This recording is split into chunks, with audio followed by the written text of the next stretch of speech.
Kejadian pasal 4, Kain dan Habel. Kemudian manusia itu bersetubuh dengan Hawa istrinya, dan mengandunglah perempuan itu, lalu melahirkan Kain.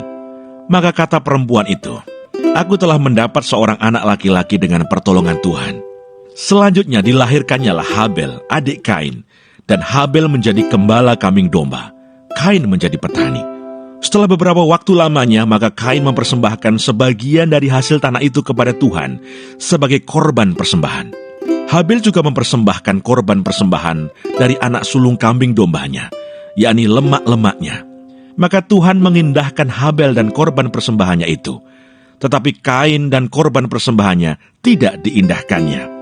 Lalu hati Kain menjadi sangat panas dan mukanya muram. Firman Tuhan kepada Kain, "Mengapa hatimu panas dan mukamu muram? Apakah mukamu tidak akan berseri jika engkau berbuat baik? Tetapi jika engkau tidak berbuat baik, dosa sudah mengintip di depan pintu. Ia sangat menggoda engkau, tetapi engkau harus berkuasa atasnya." Kata Kain kepada Habel adiknya, "Marilah kita pergi ke padang." Ketika mereka ada di padang, tiba-tiba Kain memukul Habel adiknya itu, lalu membunuh dia. Firman Tuhan kepada Kain, "Di mana Habel, adikmu itu?" Jawabnya, "Aku tidak tahu. Apakah aku penjaga adikku?" Firman-Nya, "Apakah yang telah kau perbuat ini? Darah adikmu itu berteriak kepadaku dari tanah. Maka sekarang, terkutuklah engkau, terbuang jauh dari tanah yang mengangakan mulutnya untuk menerima darah adikmu itu dari tanganmu. Apabila engkau mengusahakan tanah itu, maka tanah itu tidak akan memberikan hasil sepenuhnya lagi kepadamu. Engkau menjadi seorang pelarian dan pengembara di bumi." Kata Kain kepada Tuhan, "Hukumanku itu lebih besar daripada yang dapat kutanggung. Engkau menghalau aku sekarang dari tanah ini, dan aku akan tersembunyi dari hadapanmu, seorang pelarian dan pengembara di bumi. Maka barang siapa yang akan bertemu dengan aku, tentulah akan membunuh aku." Firman Tuhan kepadanya, "Sekali-kali tidak. Barang siapa yang membunuh Kain, akan dibalaskan kepadanya 7 kali lipat." Kemudian Tuhan menaruh tanda pada Kain, supaya ia jangan dibunuh oleh barang siapapun yang bertemu dengan dia. Lalu Kain pergi dari hadapan Tuhan, dan ia menetap di tanah Nod, di sebelah timur Eden. Keturunan Kain, Set dan Enos. Kain bersetubuh dengan istrinya, dan mengandunglah perempuan itu, lalu melahirkan Henoh. Kemudian Kain mendirikan suatu kota, dan dinamainya kota itu Henoh, menurut nama anaknya. Bagi Henoh lahirlah Irad, dan Irad itu memperanakkan Mehuyael, dan Mehuyael memperanakkan Metusael, dan Metusael memperanakkan Lameh. Lameh mengambil istri 2 orang, yang satu namanya Ada, yang lain Sila. Ada itu melahirkan Yabal. Dialah yang menjadi bapa orang yang diam dalam kemah dan memelihara ternak. Nama adiknya ialah Yubal. Dialah yang menjadi bapa semua orang yang memainkan kecapi dan suling. Sila juga melahirkan anak, yakni Tubal Kain, bapa semua tukang tembaga dan tukang besi. Adik perempuan Tubal Kain ialah Naamah. Berkatalah Lameh kepada kedua istrinya itu, "Ada dan Sila, dengarkanlah suaraku. Hai istri-istri Lameh, pasanglah telingamu kepada perkataanku ini. Aku telah membunuh seorang laki-laki karena ia melukai aku. Membunuh seorang muda karena ia memukul aku sampai bengkak. Sebab jika Kain harus dibalaskan 7 kali lipat, maka Lameh 77 kali lipat." Adam bersetubuh pula dengan istrinya. Lalu perempuan itu melahirkan seorang anak laki-laki dan menamainya Set.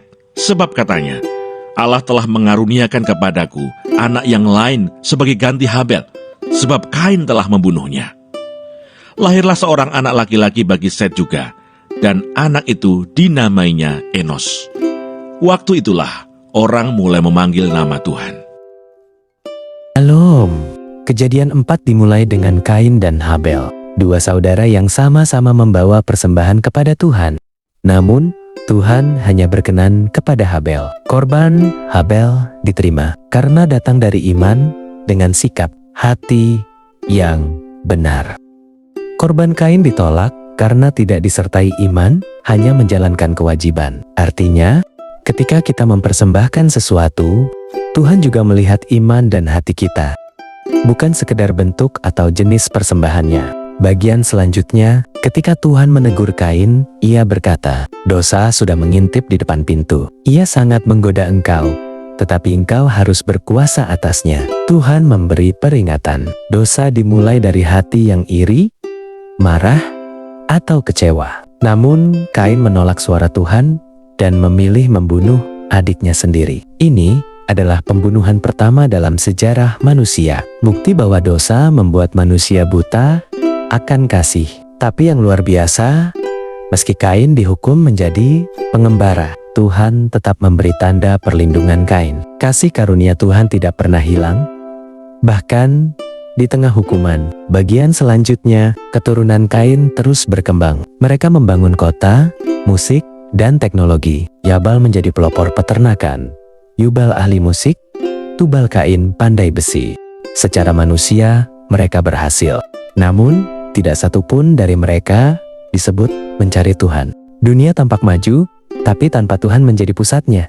Lameh, keturunan Kain, bahkan berbangga karena membunuh orang lain dan berkata sombong. Jika Kain dibalaskan 7 kali lipat, maka Lameh 77 kali lipat. Inilah potret manusia yang semakin jauh dari Allah. Dosa merusak segalanya. Namun, Tuhan tidak tinggal diam. Hawa melahirkan anak lain bernama Set, dan dari keturunannya lahir Enos.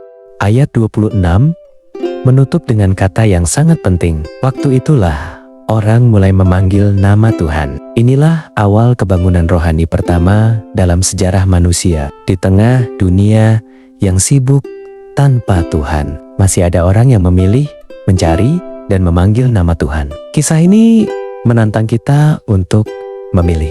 Apakah kita ingin seperti Kain dan keturunannya, membangun kehidupan tanpa Tuhan, atau seperti Set dan Enos, membangun kehidupan dengan Tuhan? Hidup di dunia cuma sekali. Jangan salah pilih. Amin. Jadikanlah firman menjadi kesukaanmu. Suka firman.